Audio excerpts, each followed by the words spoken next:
minister, the Reverend Kupana Kwong, is not in the pulpit today, but he will be speaking next week, and I invite you all to come back next week to hear what he has to say.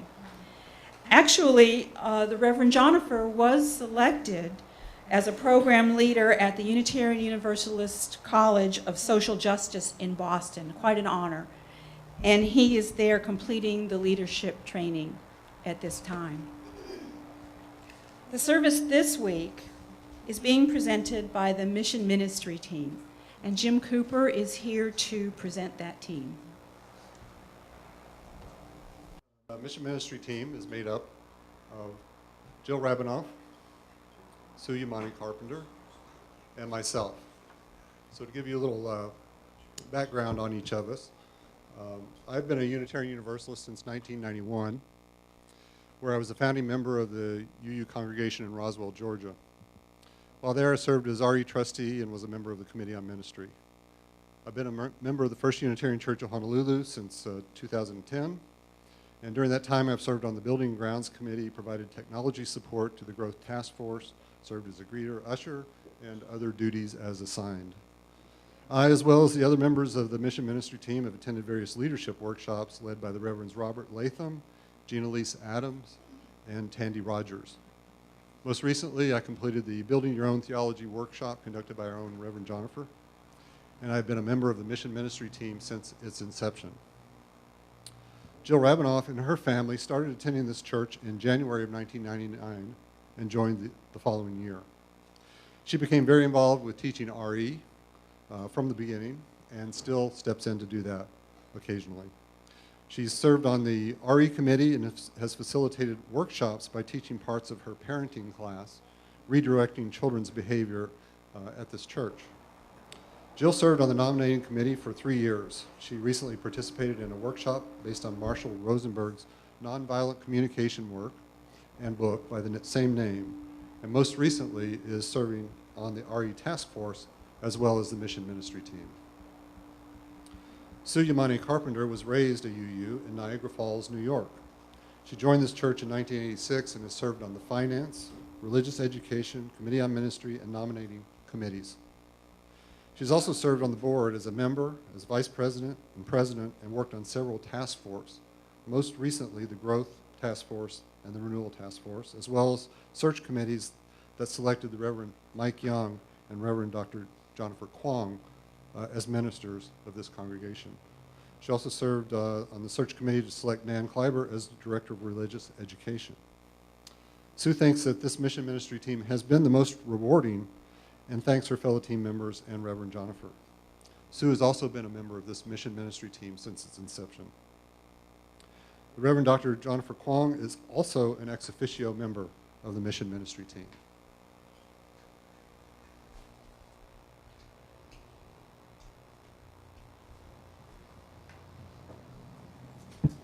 Thank you, Jim. We are a Unitarian Universalist community, inspired by our principles, boldly growing compassion, justice, and joy. And as such, we are very busy and very vital. These days, people who are on email get the e-blast and the weekly bulletin on Friday.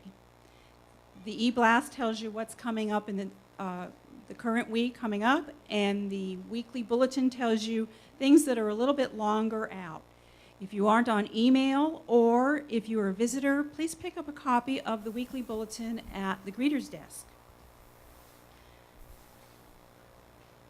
We are a growing community, and if you are interested in becoming a member of this community, there is a pathway to membership.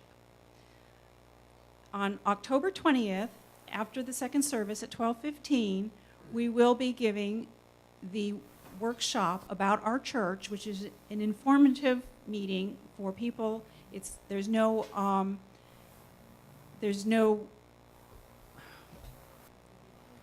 what? Commitment. Sorry. There's no commitment. It's just an informative meeting. And that is held, like I said, on the 20th. If you have any questions about Unitarian Universalists, ask anybody. We all have opinions, And if you have questions about becoming a member, ask me or anyone on the membership team. We are blessed to have so many perspectives and experiences in one community. It takes all of us to realize the transformative potential of such a community. And with each moment of learning with grace, we grow as a community and as a religious movement. If we cannot learn in this gathering of beloved people, then how can we ask it of our world? You are all most welcome. To have our story for all ages, I'd like to ask any keiki to come up front, to sit with us up front. Yay! Yay! I would like to ask the keiki, how many of you have teased or been teased before? Oh, okay. Do you think it's fun? You don't like it? You do? Okay, we're going to now learn about what the Berenstain Bears think about teasing. Put it up. Thank you. Brother and sister bear agreed about the important things in life. They agreed that Christmas and Halloween were the two best holidays. They agreed that no school was better than school. They agreed that sweet potatoes were better than mashed potatoes. But there were some things they did not agree on. Brother's favorite colors were red and blue. Sister's favorite colors were pink and more pink. Brother's favorite ice cream flavor was chocolate. Sister's was pistachio. Brother liked spooky movies. Sister hated spooky movies.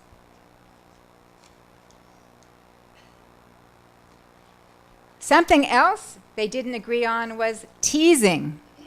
Brother liked teasing. He did it all the time. He thought it was fun. Sister did not like teasing. She thought it was mean and nasty. Mama talked to Brother about teasing and how it wasn't such a good idea. She talked to Sister about not being so sensitive. Papa thought that too much fuss was being made about it all. Teasing is just a part of life, isn't that right, Ookums Snookums? He said, tickling Mama under the chin. You know I don't like to be called that, said Mama, nor do I like to be tickled under the chin. Brother Bear found out that both Mama and Papa were right. Teasing was not such a good idea, and it was a part of life. He found it out in a way that he did not enjoy. One day at Bear Country School, something a little unusual happened. Mr. Honeycomb wants to see you in his office, Brother Bear, his teacher said. The class was abuzz. What had Brother done? Why did Mr. Honeycomb, the principal, want to see Brother in his office? Brother Bear was worried, but he needn't have been. Brother Bear, said Mr. Honeycomb, I need a special messenger to carry messages to the different classrooms. Both your marks and your behavior have been excellent. I have chosen you to be my special messenger. Report to me at the start of school each day, and I will give you the messages you are to deliver. You may go back to class now. As you might guess, word about Brother's special job got around fast. Many cubs were a little jealous of Brother. Some cubs were a lot jealous. It wasn't long before Brother Bear, the teaser, began to get teased. He got teased in the schoolyard. He got teased on the school bus. And he didn't like it. He didn't like it one bit. Now you know what it's like to get teased, said Sister. Brother didn't say anything. There wasn't much he could say. All the things that Brother the teaser had said about teasing were now being said to him. Brother and Sister still agree about the important things in life, things like holidays, school, and potatoes. But now there is one more thing that they agree about: teasing. They agree that it's still part of life, but it really isn't a very good idea. Let's make a bridge and send our keiki up to their program.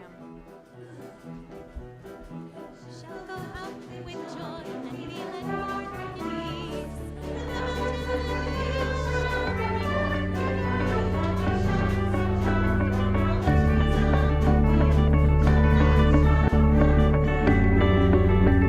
Good morning. Aloha kakakiaka. We are here today to examine the question, what is a covenant of right relations and why do we need one? But before we tackle that question, let's begin with a related question. What purpose does a mission ministry team serve? For the answer to this, in large part, explains the context for a covenant of right relations in a mission-driven ministry. The major premise of the mission ministry team is that ministry is what we do together as members of this church. That's our spiritual work and practice. You may think you're supposed to just come here and hear a service. Well, actually, we're here to minister to one another and practice it.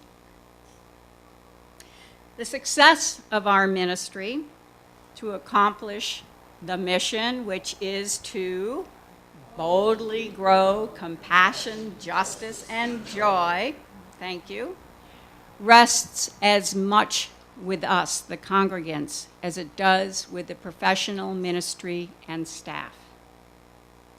Thus, two primary objectives of the mission ministry team are to, one, assess the whole of this ministry, which includes the professional and lay leadership in conjunction with the teams and committees, and two, to educate through assessment feedback, as well as through the introduction of religious tools of the trade offered by our denomination to improve the effectiveness of our ministry. Religious tools of the trade. This is where the concept of covenant of right relations comes into play. It is a modern religious tool widely used throughout the UU denomination. Historically, in the Old and New Testament, covenants were used to guide people into a spiritually disciplined relationship with God or Christ.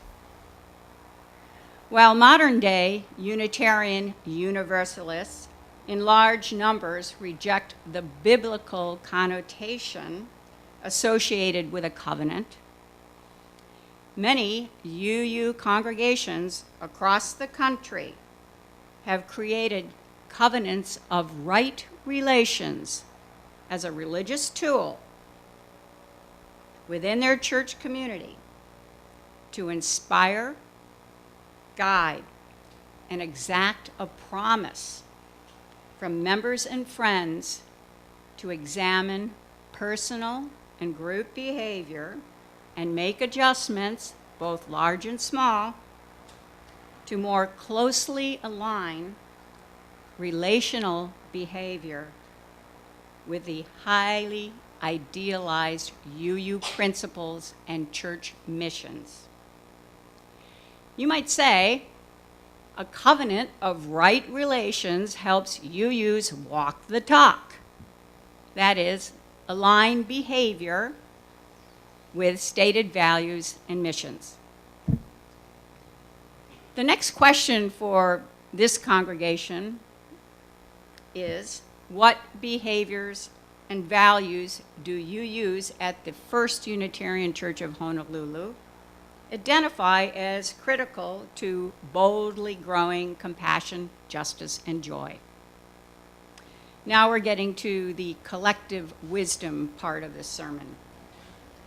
This question was asked at workshops held throughout the spring by the mission ministry team.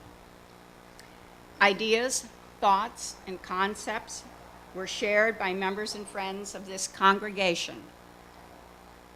This collective wisdom, derived from the group self-examination, was assembled by the mission ministry team and crafted into an eloquent, proposed covenant of right relations by Kaimi Nicholson and Sally Toda. It was printed in the September newsletter, and it's been displayed in poster form, thanks to Marshall Heaney, in the art room, or the gallery on the Pali, next room over, during the month of September for you to read, digest, and provide feedback. Jill Robinoff now will introduce this covenant of right relations.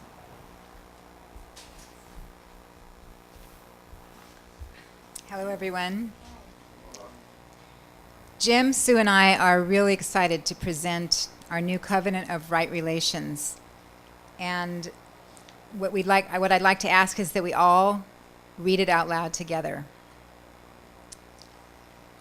We, the congregation of the First Unitarian Church of Honolulu, in desiring to create a compassionate, just, and joyful environment where we value kindness, mutual trust, and diversity in unity as the strengths of our religious community, covenant to clarify and honor our time frames and commitments, acknowledge one another's caring, creativity, and good intentions, express our appreciation for the amazing contributions of our church members, leaders, and professionals, create openness by expressing curiosity and wonder, check our assumptions by asking questions and verifying facts, use the democratic process whenever possible to create trust and inclusion,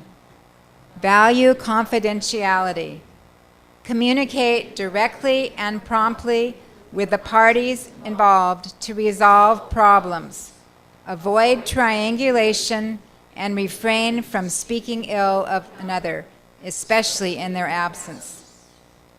When our passion produces strong feelings, concerns, and differences of opinion, we covenant to keep our body language receptive, our voice tone modulated, and our choice of words respectful.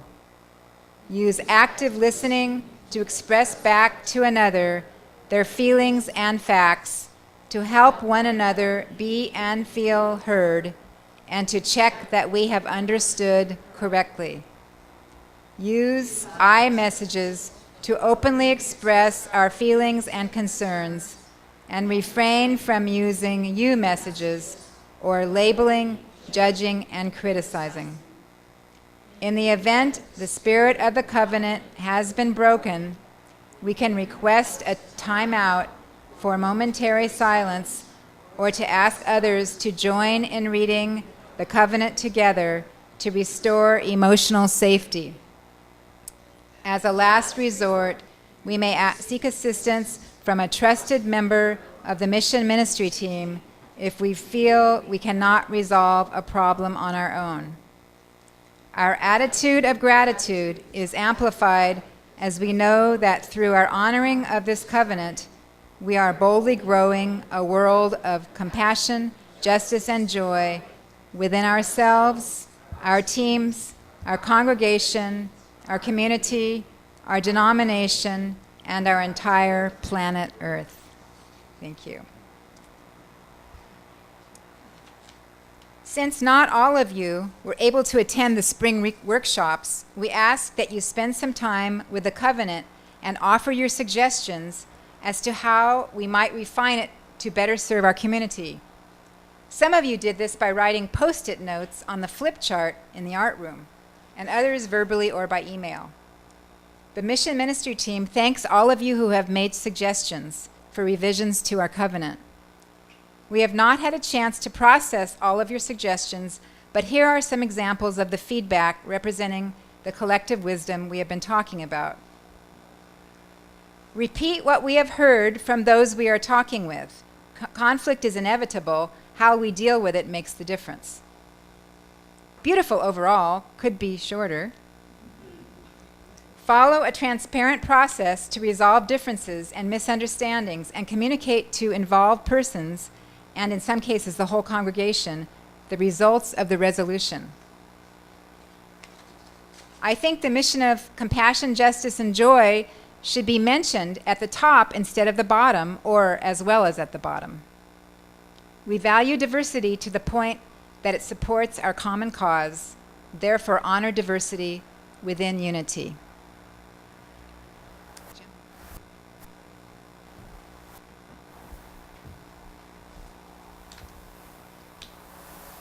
So as we organized and ran the workshops, common question that came up is, why do we need a covenant? You know, when you talk about this stuff, a lot of it just makes sense. We can all just agree to do this.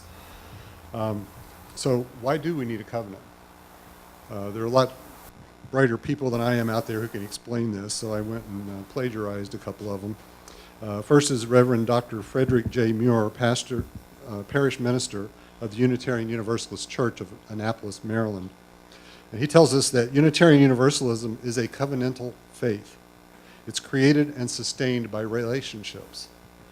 We do not come together around religious dogma or creed, but we unite to walk toward a vision of the beloved community as named in our statement of principles and purposes, as well as the vision that our local congregation has named, such as our mission statement.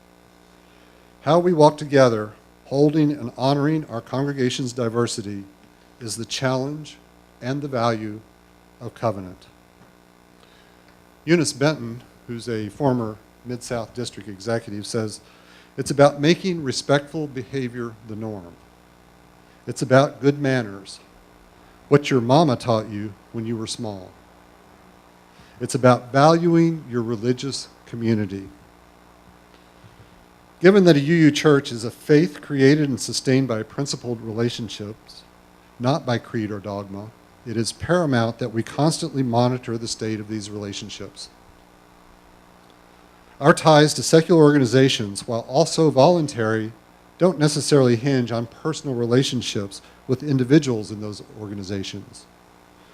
For instance, we may give money to Meals on Wheels because we believe in their mission to feed those who are elderly and disabled. But within a church, particularly a UU church, it is not only about mission, but about relationship. Right relation strengthens the ties that bind us. Wrong relations erodes those ties. Harm the relationship, and you've sunk the mission. We, the mission ministry team, believe our church needs a covenant because we have actually observed over the past year and a half several disconnects between what we say we believe and value and how we actually behave when we are together in meetings, in committee, and in working relationship with other teams, committees, and our staff. We believe that having a written set of guidelines that we all agree to can help us better manage our relationships within our own congregation, thus helping us to fulfill our own mission. If we build compassion, justice, and joy within our own congregation through right relations, it becomes easier to build compassion, justice, and joy in the greater community. So, what types of behaviors get us in trouble? So Sue and Jill will join me. We've come up with some hypothetical situations you might be able to identify here that illustrate the importance of right relations. So consider the first situation in which two members, Marge and Lisa, are talking with one another in front of a newcomer, Homer. Lisa says, I can't stand the way Bart lorded it over us at the Jelly Donut fundraiser meeting last week. Who does he think he is? Yeah, I feel the same way about you-know-who. She thinks she's the only one with good ideas. I couldn't get a word in edgewise at the Green Church meeting. So Homer walks away. Remember, Homer's the newcomer. And he says, you know, I thought I belonged here until I heard how people talk about each other behind their backs. I'm not sure I want to come back now. So why is this hurtful, and how can this be turned into a positive conversation? Jill will walk us through that. When an issue of concern arises, triangulation, or talking to others instead of directly speaking to the person involved, is a major detriment to the health of our church, to our congregation. When we triangulate, we are not coming from a place of love, which involves the desire to and intention to create and maintain cohesive, mutually supportive relationships, but rather from a place of anger, which causes divisive relations and ultimately weakens and makes dysfunctional our church family. An example of a healthier scenario would be the following. Lisa approaches Bart directly and says, Bart, I know you care a lot about making the Jelly Donut fundraiser successful, and I appreciate your enthusiasm because it helps our church a lot. But I feel that it would turn out to be very successful if everyone on our committee is given a chance to give input. We have a lot of creative thinkers on our committee, as you know. Marge, of course, could say something similar directly to the person she is concerned about who was at the Green Church meeting. Now consider this second situation in which Homer has been collecting donations and is now speaking with the business manager. I'm really frustrated. Now you tell me these checks should be made out to the church. Why didn't you tell me that before? If you had, I could have done this right. You guys are so cheap with your information. Look, I've done my part. I got the donation. You know what? Tell your boss, the minister, that I'm done with this. Tell her to collect the money herself the next time. Now, why is this hurtful, and how could this be changed? There are times when we all become frustrated by what we perceive as inefficiency or poor management. Speaking to staff members or other church members in an aggressive, hurtful manner can serve only to sabotage the potential cohesiveness and loving bonds between our congregants. An example of a better way would be the following. Homer approaches the business manager and says, Patty, I want you to know how much I appreciate all you do for our church. You have a lot on your plate. I'm glad I could help out by collecting donations, and I would like to let you in on a tip for the next time we have to collect donations, just to make things easier and more efficient. I think it was just a communication disconnect, but I did feel a little frustrated because I did not know that the check should have been made out to the church. We're all learning as we go, and it would be good for us to keep this in mind for next time. So consider this third situation in which one member of the adult religious education team, Lisa, approaches Homer, a member of the urinal replacement task force. She says, Hey, Homer, I just got word from Bart that the urinal replacement task force didn't even consider the adult religious ed team's idea. Did you guys even read our email? You asked for suggestions, but then you folks didn't even acknowledge our input or even have the decency to share with us before you made your decision. so why is this situation hurtful, and how can we change this into a positive situation? in this case, the urinal replacement task force, as well as Lisa, a representative of the adult education team, are showing poor communication skills. The task force basically isn't communicating at all, and Lisa is communicating but in a blameful way. In order to maintain healthy relations so vital to our church, walking the talk, the urinal task force needed to acknowledge the suggestions from the adult education team and then clearly and in a respectful manner communicate their decisions on the matter. In the case of the task force failing to acknowledge and communicate, Lisa could have approached Homer and said, Homer, We do appreciate your team getting the job done, but we feel a bit disappointed that we did not hear anything from your team regarding our suggestions. And we would feel more included in the project if next time you could let our team know what your team has decided. It's much more rewarding when our teams work together. In the 3 positive examples above, we have included various aspects of our new covenant of right relations. In example 1, we can see the dangers of triangulation and the value of approaching someone directly to discuss something that is bothering us. Example 2 is a good demonstration of showing appreciation for a staff member's good intentions and amazing contributions to our church. In the 3rd example, the importance of communicating directly and promptly between and amongst committees, as well as individuals, is expressed. Open, honest, and direct communication done in a respectful way is part of the democratic process that serves to create trust and inclusion.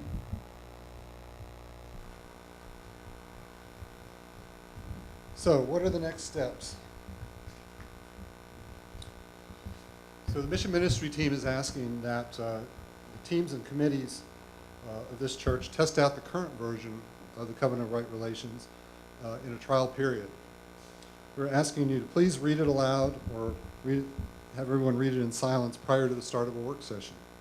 Let us know whether or not you see an improvement in the quality of your communication with others as well as between teams. This feedback is extremely important. After the trial period, we will revise the Covenant of Right Relations based on the earlier suggestions and trial period feedback. Ultimately, we would like the congregation to consider adopting the Covenant of Right Relations formally at a congregational meeting in the first half of 2014. Second, as part of our assessment responsibilities, the mission ministry team will be sending out a ministerial assessment tool to church teams and committees and the staff. At some point, we'll share the various assessments with the congregation. Together, we will actualize our mission through more effective ministry, allowing us to boldly grow compassion, justice, and joy, not only in our own church, but in the greater community as well. May it be so.